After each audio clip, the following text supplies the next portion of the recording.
மாண்புமிகு பேரவைத் தலைவர் அவர்களே, அந்நியார் அவர் ஒரு நல்ல கருத்தை இங்கே சொல்லியிருக்கிறார்கள்.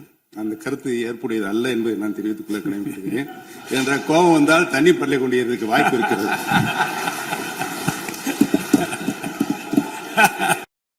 பேரவைத் தலைவர் அவர்களே, முதலமைச்சர் அவர்களே, எதிர்கட்சி தலைவர் அவர்களே, அமைச்சர் பெருமக்களே, சட்டமன்றத்திலே இருக்கும் அனைத்து சட்டமன்ற உறுப்பினர்களுக்கும் முதல் கண் எனது வணக்கங்களை தெரிவித்துக் கொள்கிறேன். 52 ஆண்டுகள் முடிந்து 53வது ஆண்டில் அடியெடுத்து வைக்கும் நமது முதல்வர் அவர்களுக்கு உங்கள் அண்ணன் கேப்டன் விஜயகாந்த் அவர்கள் சார்பாகவும் தேசிய முற்போக்கு திராவிட கழகத்தின் சார்பாகவும் எங்களுடைய மனப்பூர்வமான பிறந்த நாள் வாழ்த்துக்களை இந்த அவையிலே தெரிவித்துக் கொள்கிறேன்.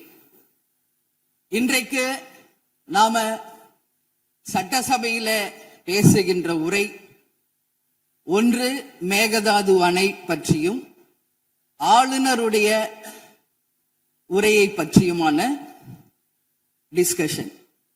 சற்றேறக்குரிய 1.5 மணி நேரமா ஒரே டாபிக் தான் இங்க போயிட்டு இருக்கு. அந்த வாய்ப்பு அனைத்து சட்டமன்ற உறுப்பினர்களுக்கும் சமமாக வழங்கப்பட வேண்டும் என்ற வேண்டுகோளை பேரவைத் தலைவருக்கு நான் வைக்கிறேன். நிறைய பேருக்கு வாய்ப்பு கிடைக்குது, நிறைய பேருக்கு வாய்ப்பே கிடைக்காமையே போயிடுது. இது சட்டமன்றம், எல்லாருக்கும் ஈக்குவாலிட்டி, எல்லாருக்குமே வாய்ப்பு தரணும் பேசுறதுக்கு. அது நீங்க அவைத்தலைவர் அவர்கள் நீங்க அதை பார்த்துக்கோங்க. அதுக்கு அடுத்தது அன்று ஆளுநர் உரை, அது தமிழ்தாய் வாழ்த்தோடு ஆரம்பிக்கப்பட்டதை தேசிய முற்போக்கு திராவிட கழகம் மனப்பூர்வமாக அதை வரவேற்கிறோம். அதே போல ஆளுநர் உரை அன்றைக்கு ஆளும் கட்சியின் உரையாக இருந்தது என்பதை யாரும் மறுக்க முடியாது. ஒரு ஸ்போக்ஸ் பர்சன் மாதிரி ஆளுங்கட்சியை பற்றி மட்டுமே அவருடைய உரை இருந்தது. நமது தமிழ் மொழி தாய்மொழி, நம்மளுடைய அன்னை தமிழ் அன்னை. அந்த தமிழ் மொழியை நாம் சொல்றது செந்தமிழ் அப்படின்னு சொல்லுவோம். அதை நாம் கேட்கும்போது அது நம் காதில தேன் பாய்ந்ததாக தான் நம்ம எல்லாரும் சொல்வோம். ஆனால் அன்றைக்கு ஆளுநர் உரையில் 37 நிமிடங்கள் அவர் பேசியதாக ஒரு குறிப்பு இருக்கு. ஆனா 37 தவறுகள், தமிழை பற்றி உச்சரித்தவை அத்தனையுமே மிக மிக ஒரு வேதனையான ஒரு விஷயமாக இங்க நான் பார்க்கிறேன். நம்மளுடைய தலைவர்கள், அறிஞர் அண்ணாவாகட்டும், கலைஞராகட்டும், ஐயா காமராஜர் ஆகட்டும், அனைத்து பெருந்தலைவர்கள், அதே போல வேலு நாச்சியார், இது போன்ற அவர் ஒவ்வொரு பேரை சொல்லும் பொழுதும் முற்றிலுமாக அவருடைய உரையில அத்தனை பிழைகள் அன்றைக்கு இருந்தது. உறுப்பினர் உட்காருங்க. உட்காருமா? உட்காருங்க, நான் பேசுறேன். உட்காரு. இல்ல உட்காருங்க ப்ளீஸ். மாண்புமிகு உறுப்பினர் ஆளுநர் உரை மீது சொல்லுகிற போது தமிழ் உச்சரிப்பு பற்றி அவர் குறிப்பிட்டார்கள்.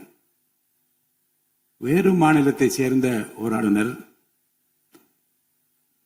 அரசின் சார்பில் இங்கே தன்னுடைய உரையை அவைக்கு படிக்க வந்தபோது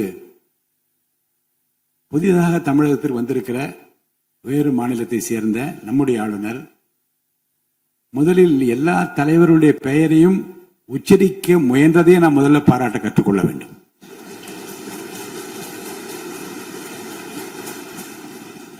இன்னொன்று, எல்லா பெயர்களையும் விடாமல் படிக்க வேண்டும் என்று அவர் காட்டிய ஆர்வத்தை நீங்கள் பாராட்ட வேண்டும்.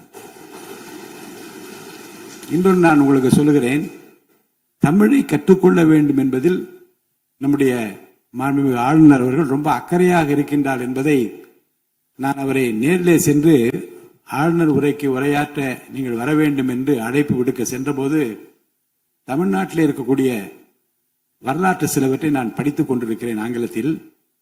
அதில் சுதந்திர போராட்டத்தில் இவ்வளவு பெரிய வீரர்கள், இவ்வளவு பெரிய தியாகிகள் தமிழ்நாட்டில் இருக்கின்றார் என்பதை பார்த்து நான் ரொம்ப வியப்படைகிறேன் என்று சொன்னார். அப்புறம் இன்னொன்னு சொன்னார், தமிழில் வந்தவுடனே நான் வணக்கம் என்று சொல்ல கற்றுக்கொண்டேன் என்று சொன்னார். அப்புறம் நான் சொன்னேன், இன்னும் அதிகமாக கற்றுக்கொள்ள, நல்லா இருக்கீங்களா என்று கேளுங்கள் அப்படி என்று சொன்னேன். ஆங்கிலத்தில் அதுக்கு நான் மொழிபெயர் சொன்னேன். நல்லா இருக்கீங்களா என்று ஆரம்பித்தார். நான் உடனே பதில் சொன்னேன், நல்லா இருக்கேன், ஐ எம் ஆல் ரைட் என்று சொன்னேன். உடனே அதை ரிப்பீட் பண்ணார். இதை சொல்லுவதற்கு காரணம் என்ன என்றால், தமிழ்நாட்டுக்கு வந்திருக்கிற, நம் நிலைமையை புரிந்திருக்கிற, நம் உணர்வுகளை புரிந்திருக்கிற ஒரு மாண்புமிகு ஆளுநர் இங்கே வந்து படிக்க முயலுகிற போது உச்சரிப்பு வருவது கொஞ்சம் சிரமமாகத்தான் இருக்கும். ஆனால் நம்முடைய கருத்தை முழுமையாக ஏற்றுக்கொண்டு கௌரவத்துடனும் கண்ணியத்துடனும் இந்த அவையை நடத்திய அவருக்கு நாம் நன்றி சொல்ல கடமைப்பட்டிருக்கோம். மேற்கொண்டு அதை விமர்சனம் செய்ய வேண்டாம் என்று நான் கேட்டுக்கொள்கிறேன். அதை நான் ஏற்றுக்கொள்கிறேன் பேரவைத் தலைவர் அவர்களே. அட்லீஸ்ட் தேன் வந்து பாய வேணா, ஈட்டி வந்து பாய்ந்தது அது அன்றைக்கு, இது யாரும் மறுக்க முடியாது. அதே போல இன்றைக்கு நம்மளுடைய பேரவையில முதல்வர் அவர்களுடைய பிறந்த நாள். முதல்வருக்கு ஒரு கோரிக்கை வைக்கிறேன். இங்கு நான் சட்டமன்றத்திற்கு வந்த நாட்களில் இருந்து அவை பணியாளர்கள் எல்லாருக்கும் இது மாதிரி ஒரு டம்ளர்ல ஒவ்வொரு இடமா போய் தண்ணி கொடுத்துக்கிட்டு இருக்காங்க. இன்னைக்கு நம்ம ரொம்ப அட்வான்ஸ்டா போயிட்டு இருக்கோம். இன்னும் ஸ்டில் அந்த ஓல்டு மாதிரி போயிட்டு இருக்கு. இல்ல ஒரே ஒரு விஷயம், மாண்பு உறுப்பினர் வந்து இந்த தேன் வந்து பாய்ந்து அந்த வார்த்தை அவைக்குள்ள நீக்கப்படுகிறது. அதை எடுத்துருங்க. அடுத்ததுங்க, இது மாதிரி கொடுக்கறது வந்து ஒன்லி கிளென்லினஸ் ஒண்ணு. அவை பணியாளர்களுக்கு நிறைய வேலை இருக்கு. ஒவ்வொரு டேபிளா அவங்க தவழ்ந்து வந்து கொடுக்கறது நமக்கே பாக்குறதுக்கு ஒரு மாதிரி இருக்கு. சோ சிஎம்க்கு ஒரு ரெக்வெஸ்ட், பெட் பாட்டில்ஸ்ல ஒவ்வொரு டேபிள்லயுமே பாட்டில்ஸ் நீங்க வந்து குடி தண்ணீர் வச்சிடலாம். குடிச்சிட்டு அவங்கவுங்க இடத்துல அவங்கவுங்க வச்சிட போறாங்க. இதனால கவர்மெண்ட்டுக்கு எக்ஸ்ட்ரா செலவும் ஒன்னும் வரப்போறது இல்ல. அவங்கவுங்க இடத்துல வச்சிடலாம் அப்படின்ற என் கருத்தை நான் சொல்றேன். ஏன்னா இது வந்து டம்ளர்ல கொடுக்கறதும் அது மறுபடியும் கேட்கறதும் அவங்க வருவதும் அவங்களுக்கு நிறைய பணிகள். அது பதில் ஒவ்வொரு சீட்ல ஒரு பெட் பாட்டில்ஸ் மாதிரி கண்ணாடி பாட்டில்ல வாட்டர் வச்சுட்டா அவங்களுக்கு தேவைக்கு எடுத்துட்டு கொடுத்துடலாம். சோ இது பிறந்த நாள்ல வந்து முதலமைச்சருக்கு ஒரு கோரிக்கை வைக்கிறேன். அதுக்கு நாம நெகிழியில வேண்டாம், பிளாஸ்டிக் பாட்டில்ஸ் நம்ம வந்து அலோவ் பண்ண வேண்டாம், கண்ணாடி பாட்டில்ல நம்ம வைக்கலாம்.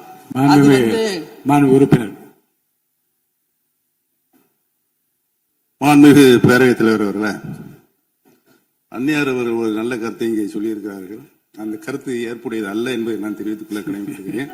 என்ற கோபம் வந்தால் தண்ணி பள்ளி கொண்டிருக்க வாய்ப்பு இருக்கிறது.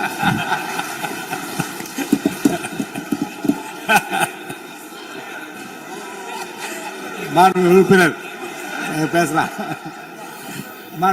இப்போ தண்ணி பாட்டில் தான் வீசணும் கிடையாது, டம்ளர்ல கூட வீசி அடிக்கலாம். உறுப்பினர் ஒரு நிமிஷம். தலைவர் அவர்களே, நம்முடைய மாண்புமிகு முன்னாள் முதலமைச்சர் அண்ணன் ஓபிஎஸ் அவர்கள் ஒரு நிலையை குறிப்பிட்டு அதை எரிவதற்கான தண்ணி பாட்டில் எரிவதற்கான வாய்ப்பு இருக்கிறது சொன்னார்கள். ஒருவேளை அவருடைய தனிப்பட்ட அனுபவத்தின் காரணமாக அதை அவர் இங்கே குறிப்பிடுறாரா என்பதை நான் அறிய விரும்புகிறேன்.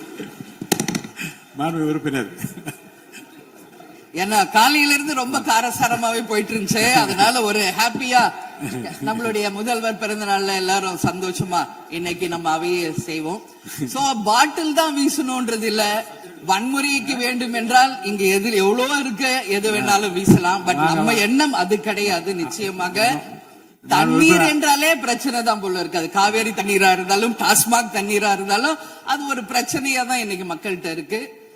உறுதியாக காவேரியிலும் சரி மேகதாதுலும் தமிழ்நாடு சட்டமன்ற உறுப்பினர் மட்டும் இல்ல, யாரும் அதற்காக விட்டு கொடுக்க போவதில்லை என்பது உறுதி. இன்னைக்கு நம்ம முதல்வர் அவரும் புதிதாக முதல்வராக இருக்கிறார். கர்நாடகா முதல்வரும் முதல் முறை முதல்வராக வந்திருக்கிறார். கேரள முதல்வரும் முதல் முறை முதல்வராக வந்திருக்கிறார்கள். சோ 3 முதலமைச்சர்களும் ஒன்று நட்பு ரீதியாக பேசி இந்த பிரச்சனைக்கு தீர்வு காணலாம். அப்படி இல்லை என்றால் அவங்க சொல்றது கேட்கலன்னா பக்காவா நம்ம வந்து சட்ட ரீதியாக ரொம்ப ரொம்ப பழமையான ஒரு விஷயத்தை அன்னைக்கு நான் சொன்ன மாதிரி பேசிக்கிட்டே தான் இருக்கிறோம். இது வந்து முழுமையாக தீர்வடைய வேண்டும்ன்றதா எல்லாருடைய கருத்து. இன்னைக்கு நம்மளுக்குள்ள வாதங்கள் பிரதிவாதங்கள் டிஸ்கஷன்ஸ் இங்கு வந்தாலும் இது நிரந்தரமாக தீர்க்கப்பட வேண்டும் என்பதில் யாருக்கும் மாற்று கருத்து இல்லை. இப்ப 2026 இருக்கும், 3026 வரைக்கும் இது கண்டினியூ ஆகக்கூடாது, இன்னொரு 100 ஆண்டு காலத்திற்கு என்பதுதான் எல்லோருடைய எண்ணம். சோ அது நடக்கணும். அது மட்டும் கிடையாது, இன்றைக்கு நேற்று நடந்த ஒரு விஷயம் தமிழ்நாட்டில. நேற்று நான் நேரடியாக சென்று பாதிக்கப்பட்டவங்களை பார்த்தேன். yesterday was a black day for Tamil Nadu. Sunday black சண்டேவாக நேற்று இருந்தது. இதுவரைக்கும் தமிழகம் காணாத ஒரு பேர் விபத்து அது. இன்னைக்கு பேரிடர் எவ்வளோ பிரச்சனைகள் இருந்தாலும் ஒரு அமோனியா தாக்குதல்ல இத்தனை பேர் பாதித்தது தமிழக வரலாற்றில் முதல் முறை. அனைவரும் வடநாட்டை சேர்ந்த பெண்கள், 20 வயசுல இருந்து 25 வயசுக்குள்ள இருக்கிற இளம் பெண்கள். அவங்கள நேரா பார்க்கும்போது மிக மிக மனசுக்கு கஷ்டமாக இருந்தது. என்ன ஃபேஸ்ல பாக்குறோம், உதடு, காது, மூக்கு எல்லாம் ப்ளீட் ஆயிட்டே இருக்கு. அப்போ டாக்டர்ஸ் அங்க எக்ஸ்பிளைன் பண்ணாங்க, இங்க வெளியே நம்ம என்ன பாக்குறோமோ அதுதான் இன்னர், அதாவது லங்ஸ். இதை பற்றி ரொம்ப விரிவான விளக்கத்தை எல்லாம் அமைச்சர் அளிச்சுட்டாங்க. சுருக்கமா அதை நான் பார்த்தேன், சரியானதுதான். நீங்க மேற்கொண்டு அதை பற்றி பேச ஆளுநர் உரைக்கு நன்றி தெரிவிக்கிற கருத்துக்கு வந்திருக்கீங்க நீங்க. கண்டிப்பா. அதனால நான் நினைச்சேன் இன்னைக்கு ஒரு நிமிஷம் அவங்களுக்காக நம்ம மௌன அஞ்சலி செலுத்துவோம் என்று நான் எதிர்பார்த்தேன். இருந்தாலும் பரவாயில்லை. சோ அவங்களுக்கு நான் நேத்தே சொன்னபடி முதலமைச்சர் அவர்கள் 2 லட்சம் ரூபாய் கொடுத்திருக்கார். உடனே அமைச்சர்கள் போய் பார்த்தாங்க. அதெல்லாம் பாராட்டுக்குரிய விஷயம். ஆனாலும் ஏழ்மை குடும்பத்திலிருந்து வந்திருக்காங்க. சோ கன்சிடர் பண்ணணும்னு சொல்லி நான் கேட்டுக்கிறேன். உரிய சிகிச்சை தரப்படுகிறது. அவங்க பிழைப்பது நிச்சயம் கடவுள் கையில இருக்கிறது. சோ எல்லாரும் அவங்களுக்காக ப்ரே பண்ணுவோம் சொல்லி இந்த நேரத்துல நான் கேட்டுக்கொள்கிறேன். ஒரு பெண்ணா அந்த பெண்களை பார்க்கும்போது என்னால் அதை ஏற்றுக்கொள்ள முடியலை. அதனாலதான் சபையில் அதை நான் பேசுகிறேன். அதே போல இன்னைக்கு முதல் முறையாக மற்ற சப்ஜெக்ட் எல்லாம் பேசிட்டு இருக்கேன். என்னுடைய தொகுதியை பற்றி இதுவரைக்கும் நான் பேசவே இல்லை. நான் சட்டமன்ற உறுப்பினராக வெற்றி பெற உறுதுணையாக இருந்த திராவிட முன்னேற்ற கழகத்திற்கும் அதன் தலைவர் அண்ணன் ஸ்டாலின் அவர்களுக்கும் இந்த நேரத்தில் என் நன்றிகளை தெரிவித்துக் கொள்கிறேன். விருதாச்சலம் தொகுதி 2006 புரட்சி கலைஞர் கேப்டன் அவர்கள் முதல் முறையாக வெற்றி பெற்று ஒரு சரித்திர சாதனை படைத்த தொகுதி. மீண்டும் அந்த தொகுதியிலேயே என்னை வெற்றி பெற செய்த விருதாச்சலம் தொகுதி மக்களுக்கு என்னுடைய மனப்பூர்வமான நன்றிகளை இந்த அவையிலே தெரிவித்துக் கொள்வதில் பெருமை அடைகிறேன். அதே போல அந்த விருதாச்சலம் தொகுதி மக்களுக்கு நான் என்னைக்கும் உண்மையாக இருப்பேன், நேர்மையாக இருப்பேன் என்பதையும் இந்த நேரத்தில் தெரிவித்துக் கொள்கிறேன். அவைத்தலைவர் அவர்களே, இதுல விருதாச்சலம் தொகுதிக்கு தேவையான அத்தனை விஷயங்களும் நான் எழுதியிருக்கேன். அவை நேரத்தை நான் அதிகம் ஏற்றுக்கொள்ள எல்லாருக்கும் வாய்ப்பு தரணும் அப்படின்றதுனால ஒரு 3 பாயிண்ட் மட்டும் சொல்றேன். முடிந்த பிறகு இதை உங்க நேரடியா உங்க கையில் நான் தருகிறேன். அதை நீங்கள் எடுத்து தீர்மானமாக நிறைவேற்றி அதை நிறைவேற்றி தரணும்னு சொல்லி கேட்டுக்கிறேன். விருதாச்சலம் ஒரு மாவட்டமாக அறிவிக்கப்பட வேண்டும் என்று ஒரு நீண்ட நெடிய கோரிக்கை பல ஆண்டுகளாக இருக்கிறது. அதுதான் அங்கு எல்லா மக்களினுடைய விருப்பம். அதை நீங்கள் முதல்வர் அவர்களும் அவைத்தலைவர் அவர்களும் கவனத்தில் கொண்டு விருதாச்சலத்தை ஒரு தனி மாவட்டமாக அறிவிக்க வேண்டும் என்பதை இந்த நேரத்தில் நான் சொல்கிறேன். அதே போல பீங்கான் தொழிற்சாலை மற்றும் கல்லூரி தமிழ்நாட்டில் வேறு எங்குமே கிடையாது. அது விருதாச்சலத்துல மட்டும்தான் இருக்கு. கவர்மெண்ட் அந்த ஃபேக்டரியும் சரி, ஒரு காலேஜும். பட் ரொம்ப ரொம்ப ஒரு நலிவுற்ற நிலையில் இருக்கிறது. சோ அதை நீங்க கட்டாயமாக மிகப்பெரிய அளவுல டெவலப் பண்ணி அதன் மூலம் வேலை வாய்ப்பையும் அதே நேரத்தில் எக்ஸ்போர்ட் பண்றதுக்கும் கட்டாயம் அரசு நிச்சயம் எங்களுக்கு ஒத்துழைக்க வேண்டும் என்பதை கேட்டுக்கொள்கிறேன். விவசாயம் நிறைந்த பகுதி, அங்கு குடிதண்ணீர்ல மாசு இருக்கிறதுனால நிறைய மக்களுக்கு கிட்னி பாதிக்கின்ற ஒரு நிலைமை இருக்கு. சோ அங்க கூட்டு குடிநீர் திட்டத்தை கொண்டு வர வேண்டும். மரவள்ளி கிழங்கு, மக்காச்சோளம், நெல், கரும்பு இவைதான் அங்கு அதிகமாக விளைகிறது. சோ விவசாயிகளுக்கு முழு கடன் தள்ளுபடி செய்து விவசாயிகளுக்கு எல்லா விதத்திலும் இந்த அரசு உறுதுணையாக இருக்கணும் சொல்லி நான் கேட்டுக்கிறேன். அதே போல டெல்டா பிரச்சனை மட்டும் கிடையாது, இது தமிழ்நாடு பிரச்சனை. நம்மளுடைய நீர் ஆதாரம் எல்லாருக்கும் கிடைக்க வேண்டும் என்றும் கூறி இது அவை முடிந்தவுடன் இதை உங்களிடம் சமர்ப்பிப்பேன். இதை நீங்கள் ஏற்று இதை கட்டாயம் நிறைவேற்றி தர வேண்டும் தொகுதிக்காக என்று கேட்டுக்கொண்டு எல்லாருக்குமே இந்த நேரத்துல இந்த அவையில் பேச வாய்ப்பு கொடுத்த அவைத்தலைவர் அவர்களுக்கும் இன்று பிறந்தநாள் காணும் முதல்வர் அவர்களுக்கும் என் நன்றிகளை தெரிவித்துக் கொண்டு அமர்கிறேன். நன்றி, வணக்கம். மாண்புமிகு